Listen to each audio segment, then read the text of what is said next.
पश्चिम बंगाल की जनता भी निर्णायक रूप से इस निर्ममता का जवाब पूरी दृढ़ता के साथ देने का मन बना चुकी है।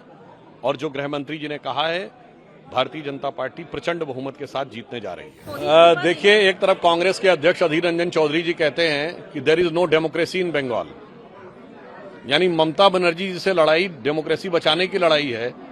और अगर इंडी गठबंधन के एलाइज आके कह रहे हैं ममता बनर्जी जी को बचाने की लड़ाई, इसकी लड़ाई है, तो मुझे समझ ही में नहीं आता है कि दिल्ली में मोहब्बत और बंगाल में लड़ाई, अरे मार डाला, दुहाई है दुहाई। मुझे लगता है रूप बदल रहे हैं राहुल गांधी जी, रूप बदल रहे हैं तृणमूल कांग्रेस भी, मगर इस बदलते रूप के बहरूपीयेपन को पश्चिम बंगाल की जनता बहुत अच्छी ढंग से समझकर पश्चिम बंगाल को एक नए राष्ट्रवादी विकास के स्वरूप में लाने जा रहे हैं। इस तरीके से पहले फेज का देखा चरण में, लेकिन लगातार सवाल भी उठ रहे हैं टीएमसी की तरफ से, आप लोगों की तरफ से अफवाह उड़ाई जा रही है, कह रहे हैं। क्या लग रहा है जो लगातार सारी चीजें चल रही हैं, आपको क्या लग रहा है? देखिए, टीएमसी की रुचि सवाल में नहीं बवाल में ही रहती है, और आप स्पष्ट रूप से समझ सकते हैं कि जो ये चुनाव अपने निर्णायक दौर में आ रहा है, तो उसी प्रकार से पश्चिम बंगाल की जनता भी निर्णायक रूप से इस निर्ममता का जवाब पूरी दृढ़ता के साथ देने का मन बना चुकी है।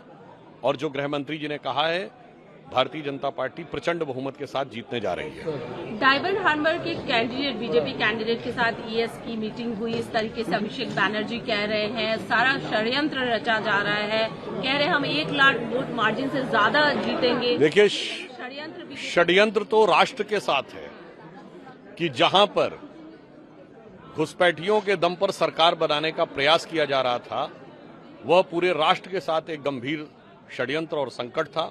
परंतु हमें विश्वास है कि इस बार पश्चिम बंगाल की जनता पूरी तरीके से जागरूक है, और जो माननीय गृह मंत्री जी ने कहा, अंग और कलिंग के बाद बंग में, यानी बंग भूमि में अब राष्ट्रवाद की तरंग उठकर एक सुनामी का रूप लेने जा रही है।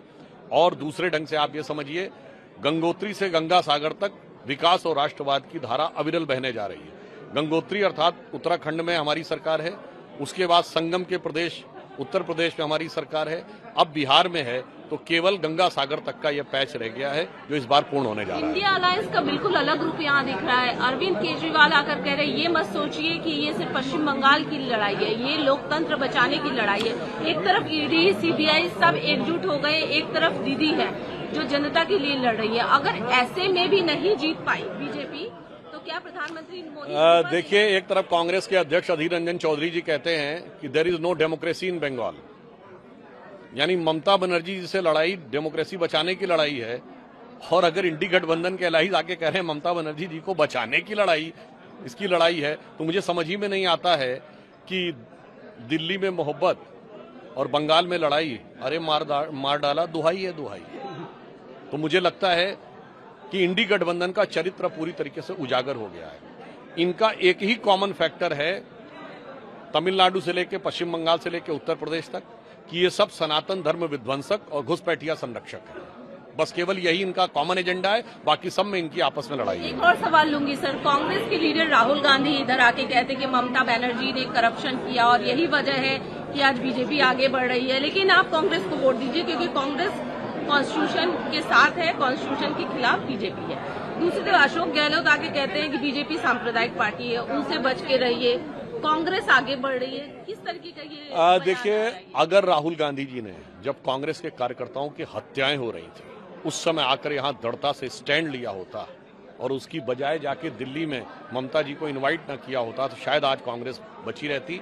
आज कांग्रेस शून्य पर है, और उसके बाद वो ये कह रहे हैं, तो मुझे लगता है कि आज कांग्रेस की स्थिति ये है कि जो पार्टी जीरो पे है और चुनाव प्रचार करने ना के बराबर आए हैं, एक ही बार आए हैं जहां तक मेरी जानकारी है, वो सबसे ज्यादा चिल्लाएंगे चुनाव के बाद कि मेरी वोट चोरी हो गई, जिसके पास कुछ है ही नहीं।